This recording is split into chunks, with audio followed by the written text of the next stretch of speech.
बुलंद भारत की बुलंद तस्वीरों में आज एक और नया अध्याय, चमकदार अध्याय जुड़ गया है, जब नवी मुंबई इंटरनेशनल एयरपोर्ट से कमर्शियल उड़ानें शुरू हुई। मुंबई और आसपास के लोगों के लिए नए साल से पहले ये बहुत बड़ी सौगात है। जैसे ही नवी मुंबई एयरपोर्ट पर बेंगलुरु से आया विमान उतरा, फ्लाइट का ग्रैंड वेलकम हुआ। वाटर कैनन के जरिए पारंपरिक अंदाज में विमान को सलामी दी गई। बेंगलुरु से विमान आया और फिर हैदराबाद के लिए यात्रियों को नवी मुंबई से उड़ा ले गया। इस दौरान एयरपोर्ट का निर्माण करने वाले अदानी ग्रुप के चेयरमैन गौतम अडानी समेत कई जानी मानी हस्तियां मौजूद थी। गौतम अडानी ने यात्रियों से उनके पहले दिन के अनुभव भी जाने। इस एयरपोर्ट को मुंबई का नया प्रवेश द्वार भी कहा जा रहा है। पहले दिन 9 शहरों के लिए 15 उड़ान इस नए नवेले एयरपोर्ट से संचालित हुई। इस एयरपोर्ट के शुरू होने से न सिर्फ मुंबई एयरपोर्ट का भार कम होगा, बल्कि पुणे, ठाणे, पनवेल और कोंकण इलाके के लिए तेज और आसान सुविधाएं मिलेंगी। एयरपोर्ट की शुरुआत से पहले हुए ड्रोन शो ने भी सबका दिल जीत लिया।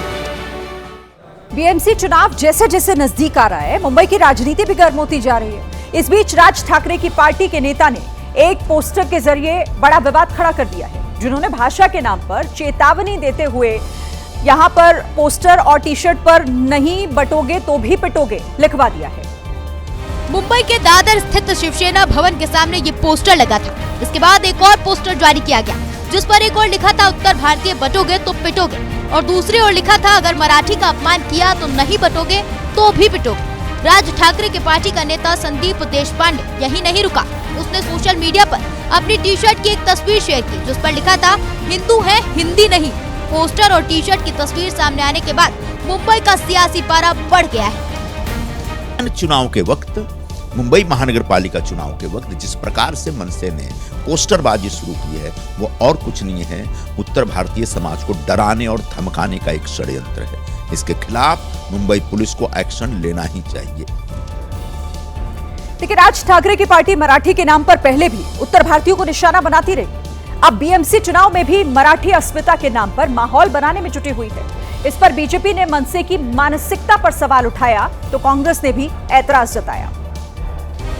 उत्तर भारतीय के खिलाफ लगे इस पोस्टर पर बीजेपी ने कहा, देखिए, मनसे की मानसिकता बाहर आ गई है, जीतने वाले नहीं है, उनकी हार तय है, इसलिए इस तरह का अटपटा बयान दे रहे हैं। मनसे नेता संदीप देशपांडे की इस तस्वीर पर कांग्रेस ने कहा, जात, धर्म, भाषा, भूगोल और लिंग को लेके जो भी पोलराइजेशन होता है, हम उनके खिलाफ में है।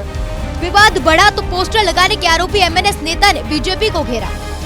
मला असं वाटतं त्यांना मी एवढंच सांगेन, मराठीचा जर अपमान केला तर बटोगे तो पिटोगे और नहीं बटोगे तो भी पिटोगे। ये धमकी है सर। हाँ, संदीप देशपांडे ने आरोप लगाया कि बीजेपी ने एआई का इस्तेमाल कर इस मुद्दे को खड़ा किया। उद्धव ठाकरे की पार्टी ने भी बीजेपी को घेरा। न हम बटेंगे न हम कटेंगे, आपके खिलाफ डटेंगे, तभी तो आपके अहंकार के पंख छटेंगे। संभल फर्जी एनकाउंटर केस में तत्कालीन थानाध्यक्ष सहित 13 पुलिस वालों पर एक्शन हो गया है। उनके खिलाफ केस दर्ज कर लिया गया। पुलिस वालों ने जेल में बंद युवक के साथ मुठभेड़ दिखाकर उसे लूट का आरोपी बना दिया था। इस मामले में मुख्य न्यायिक मजिस्ट्रेट ने 3 दिन में जांच पूरी कर कोर्ट में रिपोर्ट पेश करने को कहा। उन लोगों ने मुझ पर झूठा मुकदमा लगाया है साहब ने। जब घटना हुई तो उस टाइम में जेल में था, वहां से मैं लेकर के आया। वहां से लेकर के बाद इन लोगों ने मुझे उठाया वहां से, फिर उन लोगों ने जेल भेज दिया। उसके बाद तत्कालीन सीओ गोपाल सिंह ने कथित मुठभेड़ के दौरान चोरी का आरोप लगाकर फिर से जेल भेज दिया। जब 3 साल बाद आते हैं, जब मुझसे मिलते हैं, आगे मुझे बताते हैं कि भैया मैं उस टाइम जेल में था और इन्होंने पुलिस वालों ने मेरे खिलाफ फर्जी मुकदमा लगा दिया। उसके बाद पीड़ित पक्ष कोर्ट पहुंचा और मामले की गंभीरता को देखते हुए बहजोई थाना क्षेत्र के तत्कालीन थानाध्यक्ष और उनकी टीम के खिलाफ केस दर्ज करने का आदेश दे दिया।